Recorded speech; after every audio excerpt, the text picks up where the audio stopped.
warahmatullahi wabarakatuh. Hadratul Mukarramun para ulama, kepada Sohibul Bait sekeluarga,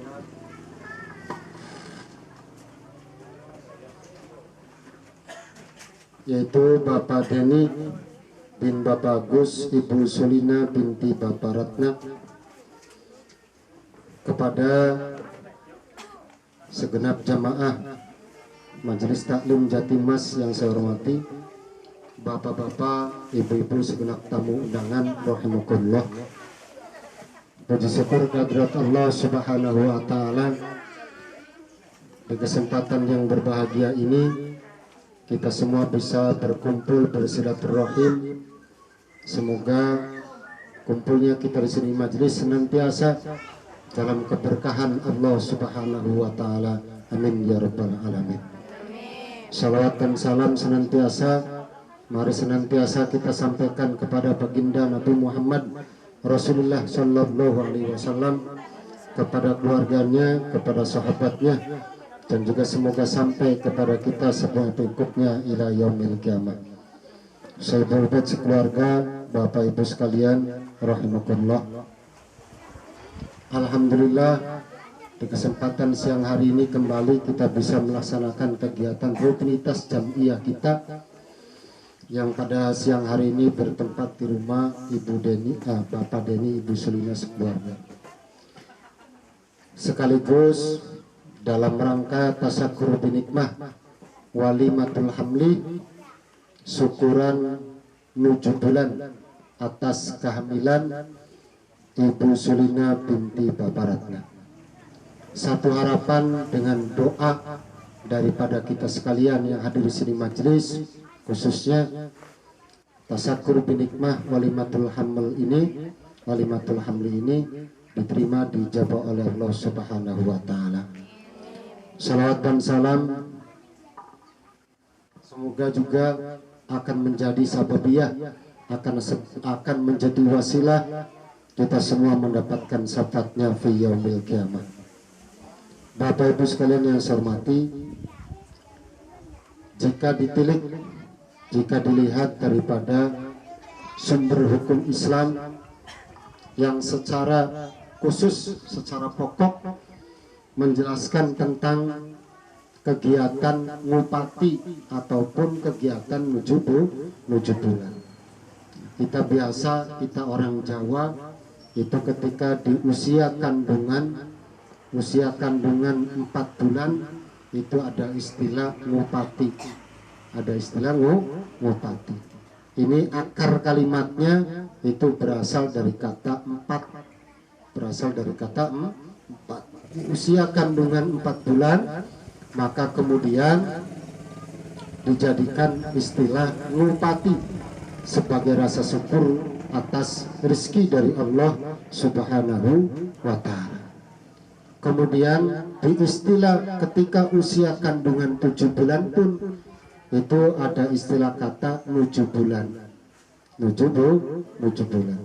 atau mitoni, yang mana akar kata pun juga ini dari angka 7, maka kemudian muncul istilah 7 bulan. Sekali lagi, jika dilihat daripada sumber hukum baik Al-Qur'anul Karim ataupun dari hadis Nabi Muhammad Rasulullah Sallallahu Alaihi Wasallam, ini tidak ada satupun yang secara real menyatakan istilah ngupati atau istilah selamatan nuju bulan. Akan tetapi kemudian para ulama melihat kembali secara detail di dalam Al-Quran maupun hadis Nabi, yang kemudian ditemukan sebuah ayat, sebuah hadis yang mana substansinya, muatan isi daripada hadis itu tidak melarang adanya kegiatan semacam ngupati ataupun semacam nuju bulan. Bahkan kegiatan ini adalah merupakan sebuah kegiatan yang baik apabila diniati, didasari dengan atas dasar rasa syukur atas rezeki, atas amanah dari Allah Subhanahu wa Ta'ala, yaitu insya Allah yang kelak akan lahir seorang anak atau jabang bayi. Maka dilihat dari sebuah hadis Imam Muslim, dari riwayat Imam Muslim yang menyatakan bahwasannya inna ahadakum yujma'u khalquhu fi batni ummihi arba'ina yauman, bahwa sesungguhnya kita semua dikumpulkan dalam proses kejadiannya kita sebagai makhluk Allah itu di perut orang tua kita, di perut ibu kita selama 40 hari. Ini adalah hadis Nabi.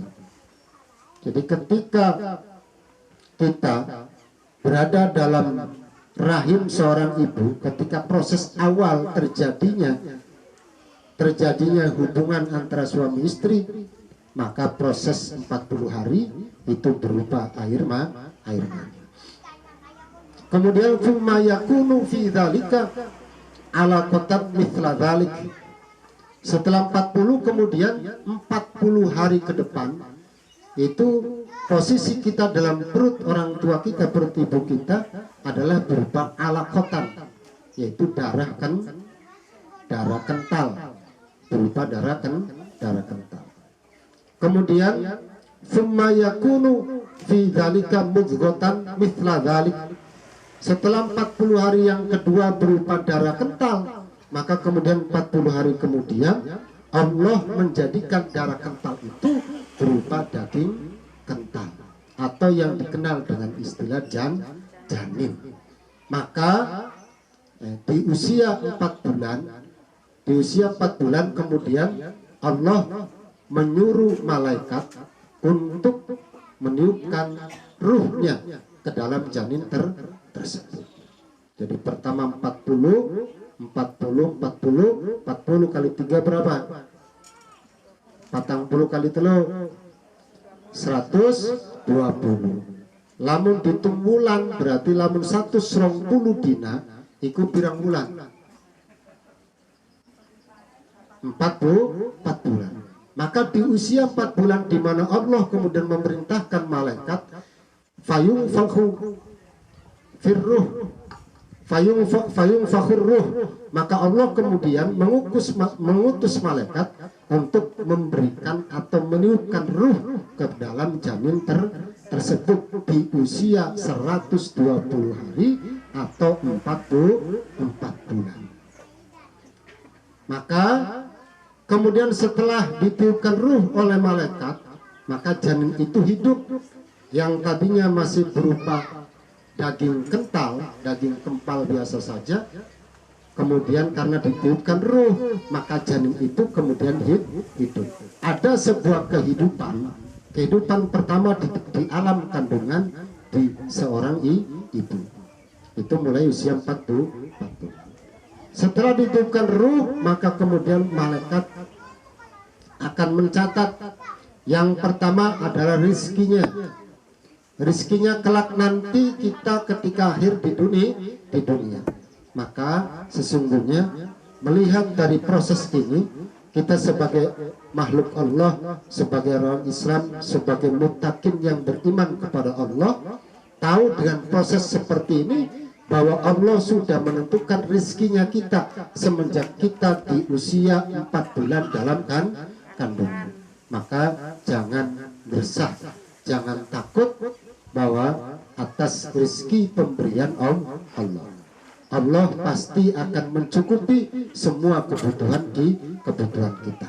Yang terpenting adalah ikhtiar, yang terpenting adalah menerima qanaah dan bersyukur atas rezeki yang telah diberikan kepada Allah. Karena hakikatnya Allah sudah menentukan itu semua pada saat kita di usia kandungan 4 bulan. Setelah rizki kemudian Allah menyuruh kepada malaikat untuk mencatat ajalnya, mencatat ajalnya, kapan kematian kita, kapan datangnya kematian dalam diri kita ketika kita hidup di dunia. Itu sudah ditentukan oleh Allah ketika usia kita 4 bulan di dalam kandungan. Matinya nanti dalam keadaan sedang apa? Apakah sedang tidur terlelap kemudian Allah mencabutnya, atau apakah sedang bersujud sholat, ya, kemudian diambil ruhnya oleh malaikat Jibril, atau dalam perjalanan kemudian mendadak jatuh pingsan kemudian wafat, atau naudzubillah min dzalik dalam keadaan kita sedang melakukan perbuatan dosa kepada Allah, baik dalam keadaan minum keras ataupun sedang bermain judi ataupun dalam mabuk-mabukan dan lain sebagainya. Na'udzubillahi min dzalik. Dalam usia berapa, sebabnya apa, di tahun berapa, keadaannya bagaimana, itu semua telah diciptakan, telah ditentukan, ditakdirkan oleh Allah semenjak kita berada di kandungan di usia 40 bulan atau 120 hari. Maka ketika kita tahu bahwa Allah telah menentukan proses kematian kita, maka apa yang harus kita takuti, apa yang harus kita banggakan, apa yang harus kita sombongkan. Kita tidak tahu kematian itu kapan datangnya. Kapan lagi kalau tidak mulai dari sekarang untuk segera mendekatkan diri kepada Allah. Dan harapannya kita semua mati dalam keadaan husnul khotimah. Terus bagian mau tukang mabok, bagian mau pergi yang sembahyang, bagian mau pergi yang puasa, yang terpenting saat kita ada hidayah dari Allah, segera untuk melaksanakan kewajiban kepada Allah, dan semoga kita segala dosa-dosa kita kelak nanti di akhir hayat kita diangkat, dihapus oleh Allah, dan matinya kita dalam keadaan husnul khotimah. Amin ya rabbal alamin. Dari rezeki sudah ditentukan oleh Allah, ajal pun sudah ditentukan oleh Allah. Oleh karena itu, harapannya melihat daripada hadis tersebut, harapannya dengan usia kandungan 4 bulan seorang ibu, maka kemudian mengadakan tasyakur binikmah, syukuran, ngundang tangga, ngundang batur, ngundang sedulur, kemudian bareng ngumpul, bareng bedonga. Harapannya adalah janin yang ada di dalam perut ibu itu kelak lahir dalam keadaan selamat dunia hatal akhirat, kelak lahir dalam keadaan jasmani yang sehat, jasmani yang komplit, semuanya ada, dan juga kelak nanti rizkinya diberikan rizki yang banyak, kehidupannya juga kehidupan yang baik, diberkahi oleh Allah, sampai kelak akhirnya mati pun nanti dalam keadaan husnul khotimah. Itu satu harapan dengan keadaan, dengan adanya kegiatan walimatul hamli di usia 4 bulan atau istilahnya mupati. Kemudian di usia 7 bulan ada tidak dalilnya, ada tidak bukti firman Allah yang menyatakan tentang istilah 7 bulanan. Bersyukur anak usia kandungan sampai 7 bulan. Ini juga secara real, secara nyata di dalam Al-Quran pun tidak ada. Akan tetapi beberapa ayat, beberapa hadis yang isi muatannya itu bisa dijadikan sebuah dalil. Di antara adalah surat Al-A'raf ayat 189. Al-A'raf ayat 189. Ini Al-A'raf ayat 189. Ini mengkisahkan pada saat itu Nabi Adam dan Siti Hawa. Nabi Adam diberikan istri yang bernama Siti Hawa oleh Allah. Siti Hawa kemudian hamil. Pada usia kandungan masih kecil, itu Siti Hawa ya beraktivitas seperti biasa. Ya bisa melaku-melaku, ya bisa jalan-jalan. Nodok ya enak tenang, turu melumah mengkurap ya santai baik. Tapi ketika usia kandungan makin tambah bulan, makin tambah besar kandungannya, perutnya, maka semakin beratlah yang dirasakan oleh ibu Siti Hawa. semakin berat semakin susah. Berjalan pun berat, tidur miring ya susah, melumayo kangelan apa maning mengkurep. Maka karena begitu susahnya, kemudian Nabi Adam berdoa, Siti Hawa berdoa supaya Allah memudahkannya kelak segera lahir, dimudahkan oleh Allah, dan semoga anaknya menjadi anak yang soleh wassolahatunnya hatal akhir. Beranjak berawal dari ayat ini, maka kemudian ulama-ulama kiai-kiai kita sampai sekarang melaksanakan yang namanya kegiatan nujubulan. Oleh karena itu di siang hari ini mari kita bersama-sama berdoa wasilah daripada ayat-ayat Al-Quran, surat Luqman, surat Yasin, dan juga yang lainnya. Semoga menjadi wasilah dikabulkan apa yang tadi saya sampaikan, hajat daripada Soebul Bed, Bapak Denny, Ibu Sulina, sekeluarga. Amin ya rabbal alamin. Al-Fatihah.